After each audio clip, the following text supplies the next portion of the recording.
इसको सॉल्व करने के तरीके क्या है। पहली चीज मैं कुछ स्टेप्स लिखा रहा हूँ, सॉल्व करने के बहुत काम आने वाले हैं। स्टेप्स को सीखने से पहले दो चीजें आपको अच्छी आनी चाहिए। पहला तो ये चीज याद रखनी है, कोई भी नेगेटिव हो डिनोमिनेटर में नहीं रखते, रिमूव नेगेटिव फ्रॉम डिनोमिनेटर, ये वेरी इंपॉर्टेंट है। रिमूव नेगेटिव साइन जो भी है फ्रॉम डिनोमिनेटर। जब भी क्वेश्चन में सॉल्व करेंगे डिनोमिनेटर में नेगेटिव है उसको हटा देंगे। कैसे हटाते बताता हूँ। जैसे 2/-3 है तो न्यूमरेटर पॉजिटिव है नेगेटिव है, इस नेगेटिव साइन को पकड़ के ऊपर ले जाइए तो हम लिखेंगे -2/3। क्लियर। ये होता क्या है उसका रीजन भी बता देता हूँ। देखिए 2/-3 है, इस नेगेटिव को हटाना है डिनोमिनेटर, हम -1 से ऊपर नीचे मल्टीप्लाई करते हैं।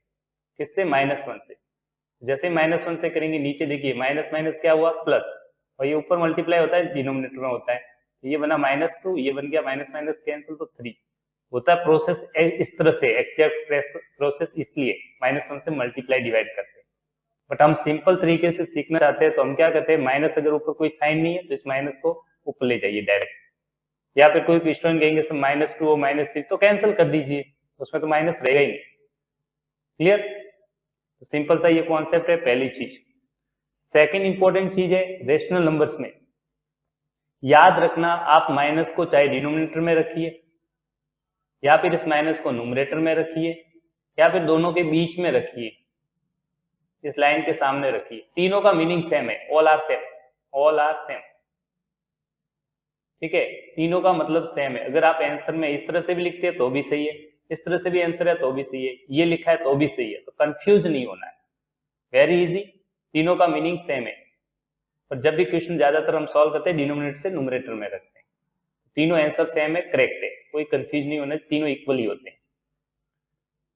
नेक्स्ट इंपॉर्टेंट चीज होती है रेशनल नंबर को सीखने के लिए हमें नेक्स्ट स्टेप में दो ही चीजें जो इंटीजर में हमने सीखा वो यूज होने वाला है। कौन सा तरीका इंटीजर्स में हमने यूज किया वो देखिए। इंटीजर में हमने सीखा था कि मल्टीप्लाई वाला बोल रहा हूं जिससे ब्रैकेट रिमूव करते हैं। कौन सा? अगर दो साइन सेम हो, सेम साइन हो तो आंसर पॉजिटिव देते हैं। जैसे दोनों पॉजिटिव मल्टीप्लाई हो रहे हैं, दोनों नेगेटिव, तो आंसर किस में आएगा? पॉजिटिव में। और अगर ऑपोजिट साइन हो, ऑपोजिट साइन, तो ध्यान रखना एक प्लस का एक माइनस का है, माइनस का प्लस का, तो आपका आंसर आ जाएगा नेगेटिव में। ऑपोजिट साइड में नेगेटिव, सेम साइड में पॉजिटिव। अब इसका यूज सबसे ज्यादा है इंटीजर को, रेशनल नंबर को समझने के लिए कुछ एक्स्ट्रा पढ़ने की जरूरत नहीं है, जो आपने दोनों में सीखा है वही सारी चीजें यूज होती है बेसिकली। ठीक है, इसका मतलब सबसे ज्यादा यूज होता है फ्रैक्शन। फ्रैक्शन हम अच्छे से पढ़ चुके हैं। फ्रैक्शन में जिस तरह से एडिशन, सब्ट्रैक्शन, मल्टीप्लिकेशन, डिवीजन करते हैं, बिल्कुल वही रूल काम करता है रेशनल नंबर। तो वापस दिखा देता हूँ, फ्रैक्शन में एडिशन सब्ट्रैक्शन के लिए हम क्या यूज करते हैं? डिनोमिनेटर का क्या लेते हैं? एलसीएम।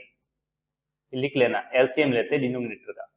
अच्छा, मल्टीप्लिकेशन के लिए फ्रैक्शन में क्या करते हैं? न्यूमरेटर को न्यूमरेटर से मल्टीप्लाई करते हैं, डिनोमिनेटर को डिनोमिनेटर से मल्टीप्लाई करते हैं। अच्छा, डिवाइड के लिए क्या करते हैं? कन्वर्ट करते हैं। ठीक है, रेसिप्रोकल लेते हैं।